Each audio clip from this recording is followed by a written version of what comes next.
നമസ്കാരം. ജാതക കഥകളിലെ 93-ാമത്തെ കഥ ധർമ്മിഷ്ഠനായ വരൻ. ബ്രഹ്മദത്തൻ വാരണാസി ഭരിക്കുന്ന കാലം. അക്കാലത്ത് ഒരു ബ്രാഹ്മണൻ്റെ മകനായി ബോധിസത്വൻ ജനിച്ചു. കുറച്ച് പ്രായമായപ്പോൾ അവൻ തക്ഷശിലയിലേക്ക് പോയി അവിടുത്തെ ആചാര്യൻ്റെ അടുക്കൽ നിന്ന് വേദങ്ങളും ശാസ്ത്രങ്ങളും എല്ലാം അഭ്യസിച്ചു. വിദ്യാഭ്യാസത്തിന് ശേഷം വാരണാസിയിൽ തിരിച്ചു വന്ന് കുട്ടികളെ പഠിപ്പിക്കാൻ തുടങ്ങി.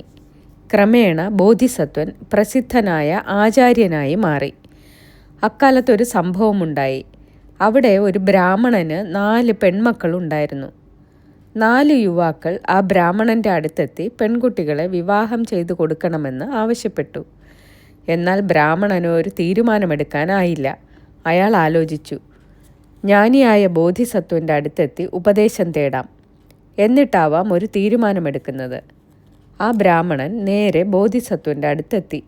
എന്നിട്ട് ചോദിച്ചു, ഗുരോ, 4 വരന്മാർ, ഒരാൾ ധർമ്മിഷ്ഠൻ, മറ്റൊരാൾ കുലീനൻ, ഇനിയൊരാൾ സുന്ദരൻ, പിന്നത്തെയാൾ പ്രായവും പക്വതയും ഉള്ളവൻ.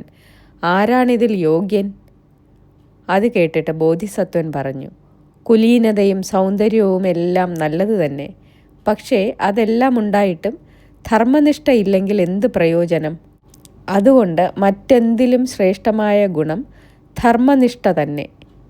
ബോധിസത്വൻ്റെ ഉപദേശം കേട്ട് ബ്രാഹ്മണൻ സന്തുഷ്ടനായി. അയാൾ തൻ്റെ 4 കന്യകമാരെയും ധർമ്മിഷ്ഠനായ വരന് നൽകി. നന്ദി.